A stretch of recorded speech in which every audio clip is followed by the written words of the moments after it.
ఆ నవ్వులు రెట్టింపు ఉత్సాహాన్ని ఇచ్చాయంటున్నారు వంశీకృష్ణ.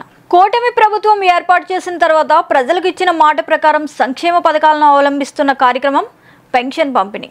ఈ కార్యక్రమాన్ని ఆంధ్రప్రదేశ్ సీఎం చంద్రబాబు మంగళగిరిలో ప్రారంభించారు. ఈ నేపథ్యంలో విశాఖ దక్షిణ నియోజకవర్గం ఎమ్మెల్యే వంశీకృష్ణ శ్రీనివాస్ యాదవ్ వార్డుకి వెళ్లి ఆయన చేతుల మీద పెన్షన్ పంపిణీ చేశారు. Welcome to Satish Naidu. ఈరోజు మొత్తం రాష్ట్ర వ్యాప్తంగా పింఛన్ల పండుగ జరుగుతూ ఉంది. మన సీఎం చంద్రబాబు గారు మంగళగిరి నియోజకవర్గం నుంచి మొదలుపెట్టి ప్రతి గ్రామానికి ఇంటింటికి వెళ్ళి పెన్షన్ ఆయన స్వయంగా పంచడం మొదలుపెట్టారు. ఎప్పుడు కూడా గతంలో ఎప్పుడు లేని విధంగా ఒక సీఎం ఇంటికి వెళ్ళి పెన్షన్ పంచడం అనేది ప్రధానంగా జరిగింది.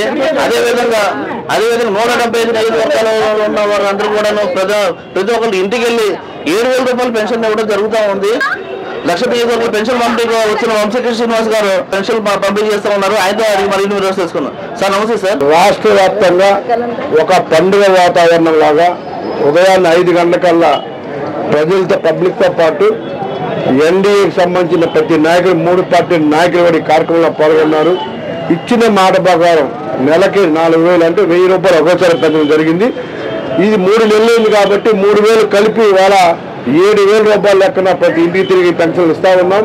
సామాజిక భద్రత వృద్ధాప్యంలో ఉన్నటువంటి ప్రతి ఒక్కరికి కూడా ఎంత అవసరం అని చెప్పి గుర్తించి ఇవాళ చంద్రబాబు నాయుడు గారు, పవన్ కళ్యాణ్ గారు, మోడీ గారు అందరూ కూడా ఇవాళ ఒక అద్భుతమైన కార్యక్రమాన్ని ఈ రాష్ట్రంలో ప్రవేశపెట్టడం జరిగింది.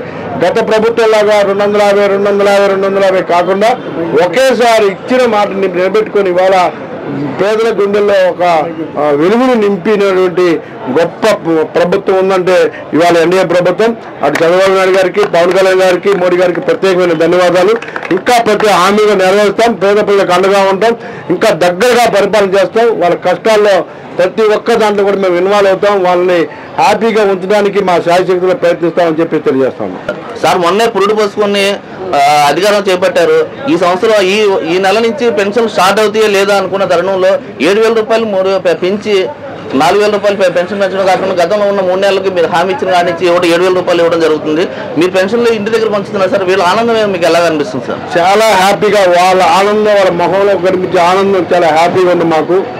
వాళ్ళ పేదలు అలాగా హ్యాపీగా ఉండడమే ఈ రాష్ట్ర ప్రభుత్వం యొక్క ఉద్దేశం. అటు ముఖ్యమంత్రి గారు కానీ, ఉప ముఖ్యమంత్రి గారు ప్రతి ఒక్కరు కూడా అదే కోరుకున్నారు.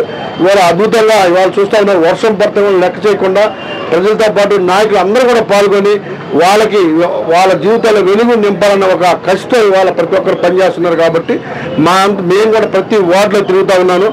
రేపటి నుంచి ఒక 2-3 రోజుల్లో ప్రతి వార్డు కూడా తిరుగుతాం. మేము ఇచ్చిన హామీలు కూడా ఉన్నాయి. ఇక్కడ స్థానికంగా ఉన్నటువంటి దోబిఘాట్లు కానీ, ఆర్చులు కానీ అన్నీ కూడా 2-3 రోజుల్లో వార్డు పార్టీలో పెట్టి ఇచ్చిన ప్రతి హామీని కూడా నెరవేరుస్తాం.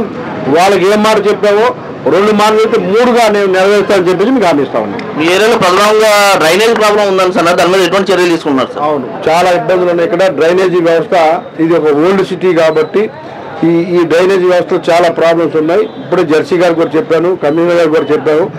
మొత్తం కూడా ఆధునీకరిస్తాం, రోడ్లు వేస్తాం.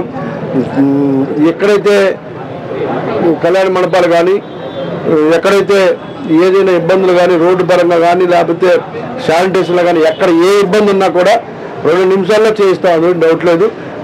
ప్రజలకు ఇచ్చిన హామీని మా దృష్టికి రావడమే లేటు.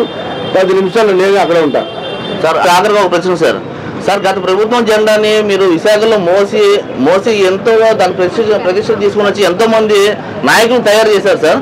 అంత ప్రభుత్వంలో చేసినప్పుడు మీకు ఎలా కనిపించింది? ఈ ప్రభుత్వం వచ్చిన తర్వాత ఎలా కనిపించింది సార్? ఆ ప్రభుత్వం బాగలేదు, మోనార్క్ లాగా హిట్లర్గా ఉన్నారనే ఉద్దేశంతోనే ఇవాళ ఎన్డీఏ కూటమిలో మేము రావడం జరిగింది. పవన్ కళ్యాణ్ పక్షాన చేరడం జరిగింది. ఇవాళ పవన్ కళ్యాణ్ పక్షాన్ని చేరి పేదలకు అండగా ఉండాలని ఆయన ఏ మనసుతో అయితే మాకు అవకాశం ఇచ్చారో ఈ అద్భుతమైన మెజార్టీని ఇవాళ ఈ ప్రాంతం చూసుకుంటే ప్రతి ఒక్క సోదరిమణి, ప్రతి ఒక్క అక్క చెల్లి తేడా లేకుండా అసలు మిషన్లు బద్దలే విధంగా కొట్టిపడేశారు. కాబట్టి వాళ్ళ రుణం తీర్చుకునే విధంగా, వాళ్ళకి ఇళ్ళ ప్రతి ఇంటికి కూడా లబ్ధి పొందే విధంగా, ప్రతి ఒక్కరూ హ్యాపీగా ఉండే విధంగా ఇంకా నా మీద బాధ్యత ఎక్కువ పెంచారు.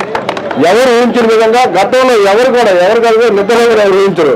ఆ విధమైన రిజల్ట్ ఇచ్చారు. కాబట్టి వాళ్ళకి ఇంకా అండగా ఉండాలనే కసి తపన మాలో పెరిగింది. స్థానికులు ఓట్లేసి మరింత బలంగా నాకు పెంచారు. వాళ్ళకి ఎంతైనా కానీ చేయాలనేసి తపన నాకు ఉంది. ఇచ్చిన 2 హామీలు కాదు, దానికి మరొక హామీని పెంచి మరీ ఇచ్చే దిశగా నేను ప్రయాణం చేస్తాను. అని అంటూ ఆయన చెప్తా ఉన్నారు. కెమెరా విశ్లేషణతో సతీష్ నాయుడు, VST న్యూస్. నిరంతర సంచలన వార్తా సమాచారం కోసం వీక్షిస్తూనే ఉండండి మీమా VST news. Please subscribe our channel.